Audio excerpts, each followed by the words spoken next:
Welcome, I'm Nid, a karma guide, and I am here to support you in how to enjoy your life in a gentler and more uplifting way. Each month I share a contemplation to explore a little bit maybe some of the perspectives in which we choose to frame our life in. And this month I wanted to share with you the use of silence in our life.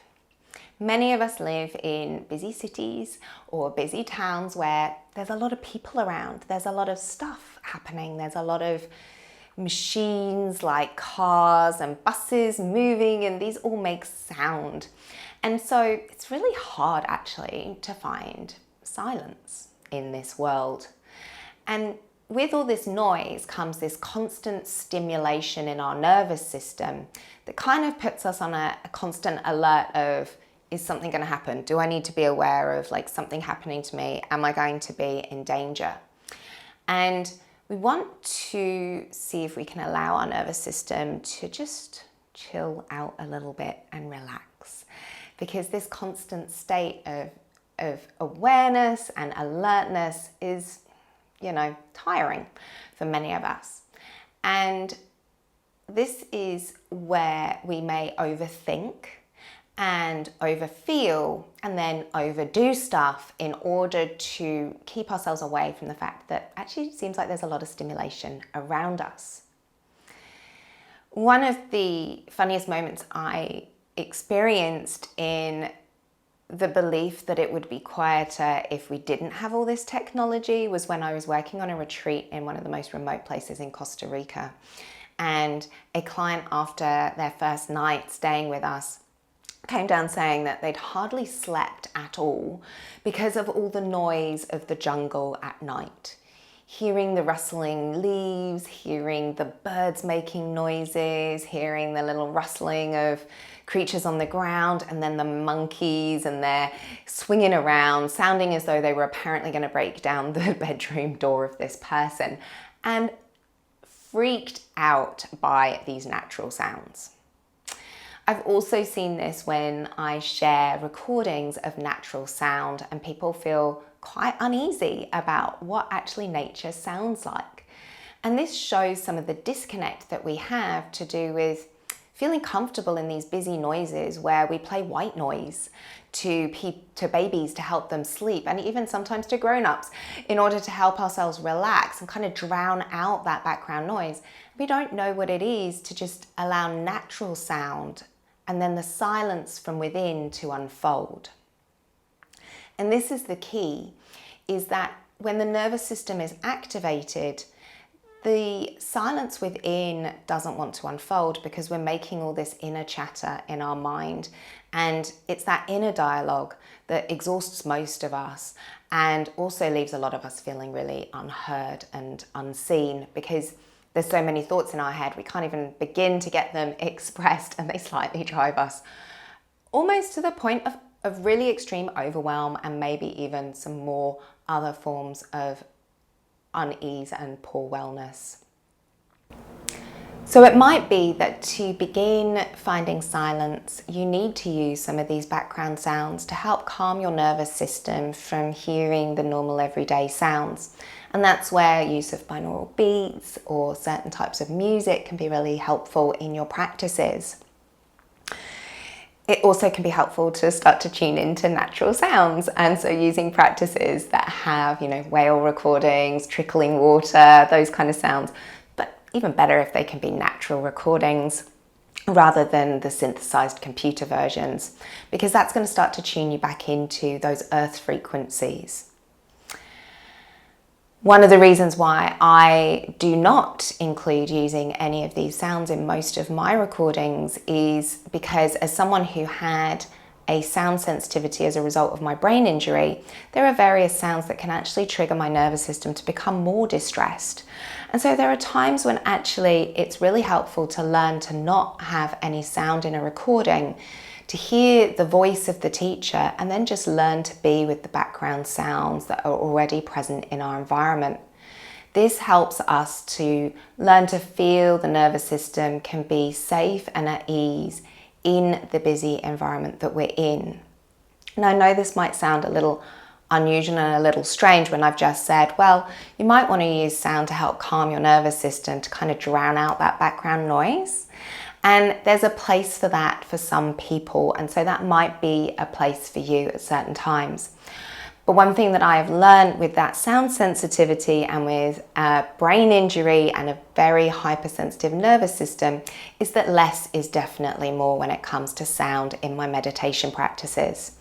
And this is an important reason why I try to minimize sound to either nature, natural background sound, and then the occasional sound that might support either through voice or through the odd instrument like the simple thumb drum of the kalimba.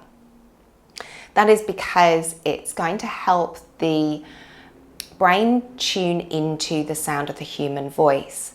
Now, the middle ear muscle helps connect to the vagus nerve, which helps us to regulate our nervous system between the brain and the gut. And it is through listening to human voice that we co-regulate and feel calm. So listening to a calming voice in a meditation practice will begin to soothe you in a natural way that you are built to be soothed by listening to the human voice, and especially a human voice that is calm. If my voice is uncalm in a practice, it's not going to help you. And there might be some people who find certain tones, accents triggering too. So maybe a British accent triggers something in you because of your past. And this is our personal associations. So being really aware that your own sensitivities to sound are going to be very much connected to your own nervous system and experiences. But the less we can have in the background of our practice, the more we can learn to retrain our nervous system to feel safe with the sound of human voice and to feel safe with less sound, just falling into the silence that is between your own thoughts. And as Eckhart Tolle says, presence and awareness comes when we explore the space between our thoughts. So if it is possible to try and find yourself in those moments of practice where you just stop and listen to the sounds around you. Maybe there is some banging from your neighbours. Perhaps there is a little buzzing of some cars in the background.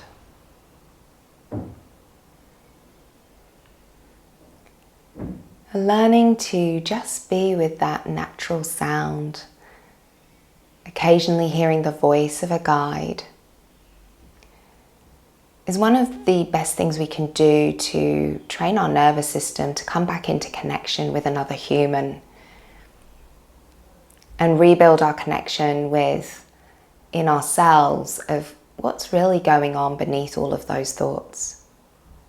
What's the true connection that hides beneath the busyness of all the words that you fill in your mind that trigger emotions and maybe make you behave in ways that you sometimes regret?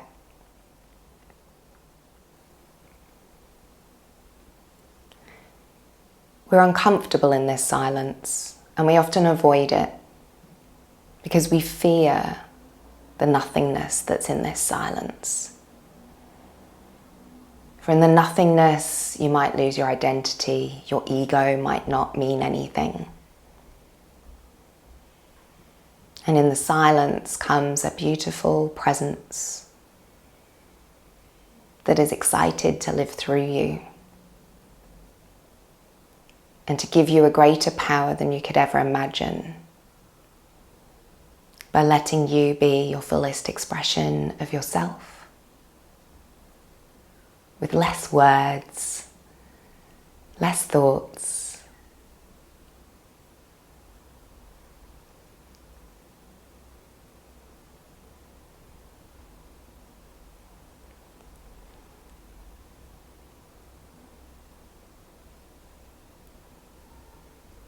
I hope that this video, a little unusual maybe, has given you some other thoughts about how you might approach your meditation practice. And if you're not someone who meditates, then just trying to find these moments of silence in your life where you hear the natural sounds rather than putting your headphones in. And with one caveat, I say that the central line on the tube in London always requires headphones because the screeching of the rails is not going to be good for your nervous system. So do allow yourself to drown out those sounds when you need to, and try and choose appropriate calming sounds in order to balance out the sometimes not so pleasant noises that can be around us in our busy city worlds.